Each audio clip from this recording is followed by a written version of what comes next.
KL Rahul ने बैंगलोर को 23 रनों से हराया। नहीं, ये टीम स्पोर्ट है। किंग्स 11 पंजाब ने बैंगलोर को 97 रनों से हराया और पहली आईपीएल जीत दर्ज की। गौतम गंभीर मेरे साथ T20 टाइम आउट पर। गौतम, हमारे इस 5 पॉइंट वाले रिव्यू का पहला पॉइंट, राहुल का T20 बैटिंग मास्टर क्लास, पहली सेंचुरी आईपीएल 2020 की। पिछले साल भी एक शतक लगाया था और लॉकडाउन के समय उन्होंने कहा था कि शायद मैं कवर ड्राइव लगाना भूल जाऊंगा, लेकिन आज तो पूरा 360 रेंज दिखाया। और आपने हमारे इंग्लिश मिड शो पे कहा कि केएल राहुल, रोहित शर्मा और विराट कोहली से भी आगे जहां तक T20 बैटिंग का सवाल है। क्या खास फीचर रहा है इनकी T20 बैटिंग का?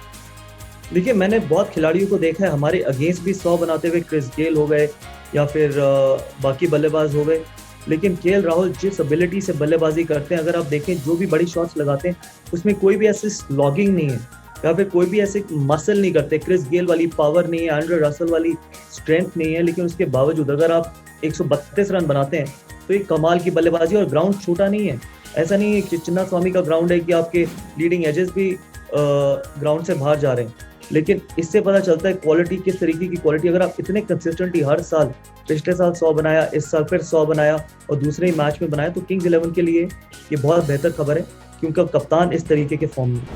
पॉइंट नंबर 2, केएल को मिले 2 जीवन दान, 83 और 89 के स्कोर पर कैच छूटा। और किसने छोड़ा? विराट कोहली ने। अब क्या हो जाता है इस तरह के बड़े प्लेयर्स के साथ? रेपुटेशन एक बड़े अच्छे फील्डर की है, खासकर जब वो दूसरा कैच छूटा तो क्या वो पहले ड्रॉप कैच के बारे में सोच रहे थे? नहीं, ऐसा हो सकता है। देखिए, कैचेस सबसे छूटते हैं, जॉन्टी रोड्स ने भी कैचेस छोड़े, एबी डिविलियर्स ने भी इजी कैचेस छोड़े, तो इसमें कोई ज्यादा सोचने की बात नहीं। और कई बार जब आप कप्तानी कर रहे होते हैं तो बहुत चीजें आपके दिमाग में चल रही होती हैं कि आपने अगला ओवर किससे डलवाना है, अपने डेथ ओवर में किससे गेंदबाजी करवानी है, आप किस तरीके से इनको रिस्ट्रिक्ट कर सकते हैं। तो जब कप्तान के लिए बहुत चीजें उनके दिमाग में चल रही है और आउटफील्ड में फील्डिंग कर रहे हो तो आसान नहीं होता, क्योंकि मैंने खुद अपने साथ भी एक्सपीरियंस किया कि जब एक कप्तान नहीं फील्डिंग कर रहा होता, अगर नॉर्मल फील्डर फील्डिंग कर रहा होता है तो वो सिर्फ फील्डिंग के बारे में सोचा होता है, लेकिन कप्तान के पास 10 चीजें सोचने की। लेकिन हाँ, इसका इम्पैक्ट बहुत बड़ा था क्योंकि शायद अगर वो कैचेस पकड़े जाते तो किंग्स 11 को आप 180 या 185 तक रिस्ट्रिक्ट कर लेते, और अगर आप 185 चेस करने जाते हैं तो वो ज्यादा आसान है एज कम्पेयर टू कि आप 200 से ऊपर का टारगेट चेस करने जाए। पॉइंट नंबर 3, कोहली का गेम प्लान, खासकर बॉलिंग में सैनी से डेथ में नहीं कराई और शिवम दुबे जो छठे बॉलर है वो आखिरी ओवर कर रहे थे। ये गिनती में गड़बड़ी हुई विराट की या फिर प्लान ही अजीब था?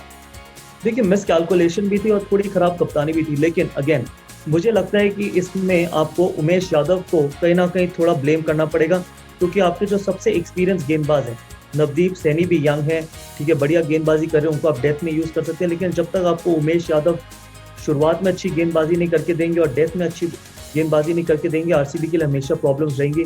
क्योंकि डेल स्टेन जो 37 साल के हैं, इतने बढ़िया डेथ बॉलर वो कभी भी नहीं रहे। क्रिस मॉरिस आपके पास अवेलेबल नहीं थे।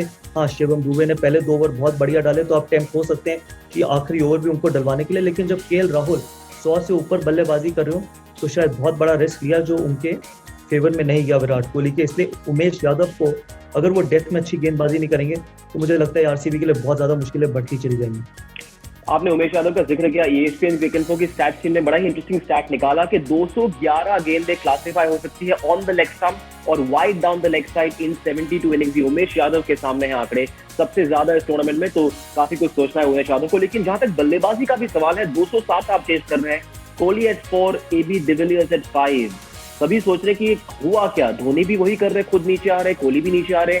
ये वायरस है या फिर लॉन्ग टर्म स्ट्रेटेजी है? देखिए, कई बार आप अपने बैटिंग ऑर्डर को लंबा करने की कोशिश करते हैं, लेकिन आप उसमें वो भूल जाते हैं कि आपकी खुद की स्ट्रेंथ क्या है। कि आसान बल्लेबाजी, आसान कभी भी नहीं है बल्लेबाजी, लेकिन आसान तब है बल्लेबाजी जब स्कोर बोर्ड पे कुछ भी ना लगा, जब क्लीन स्लेट हो, जब आप शुरुआत कर रहे हो।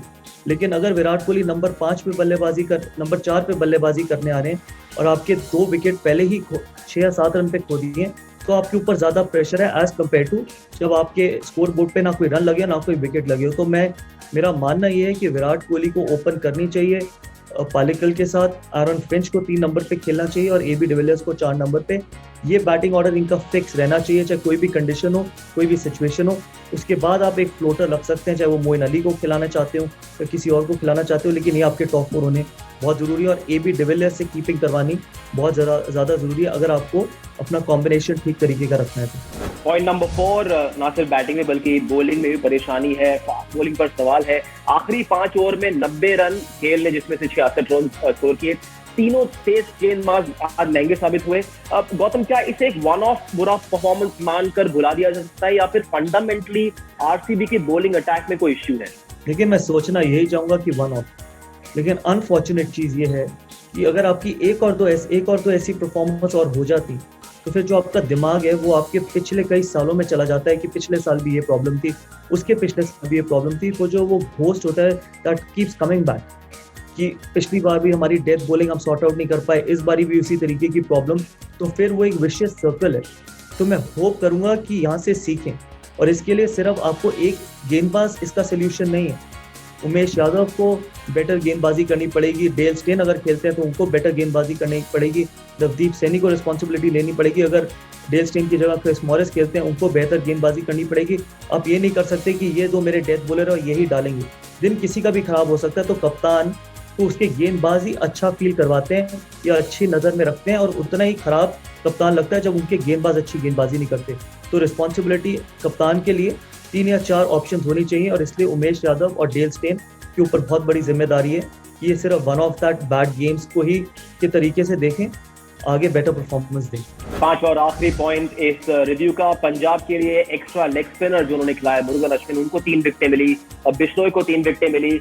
एक और बार इस फॉर्मेट में रिस्ट स्पिन की अहमियत दिखी।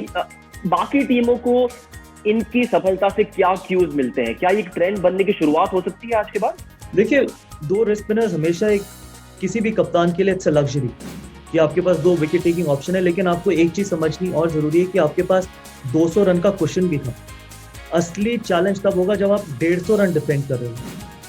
क्या तब आपके 2 रिस्ट स्पिनर्स सक्सेसफुल हो सकते हैं? क्या वो डिफेंड कर सकते हैं? वो आपका असली टेस्ट होने वाला है। 200 से ऊपर का टारगेट अगर आप देखें तो रिस्ट स्पिनर्स के पास रन है, वो फ्लाइट भी कर सकते हैं। अगर वो 4 ओवर में 40 खा के 2 विकेट भी लेते हैं तब भी कोच और कैप्टन कहते हैं बहुत बढ़िया गेंदबाजी करी। लेकिन अगर आप 150 का टारगेट डिफेंड कर रहे हैं और आपने 40 रन दिए तो शायद आप वो टारगेट डिफेंड नहीं कर पाएंगे। तो अर्ली डेज है, लेकिन अच्छे साइन है क्योंकि दोनों ने बढ़िया गेंदबाजी करी और दोनों एक विकेट टेकिंग ऑप्शन है। लेकिन अभी कंपटीशन बहुत लंबा है और देखना ये होगा कि क्या किंग्स 11 हर बार 200 रन बनाएगी। किंग्स 11 जिस मैच में 150 पे रुक जाती है तब ये 2 लेग स्पिनर्स में कितना दम है या कितनी एबिलिटी है, वो असली टेस्ट उनका तब पता चलेगा। आगे बड़े इम्तिहान और भी है, बहुत लंबा टूर्नामेंट है। दूसरा मैच खेले, पहला जीते, लेकिन केएल राहुल के लिए बतौर बैट्समैन और captain good day at work, congratulations, but for now thank you very much Gautam. That's it for now on T20 time out. हो गया रिव्यू, कल मिलेंगे रिव्यू के साथ सिर्फ ESPN क्रिकेट पर।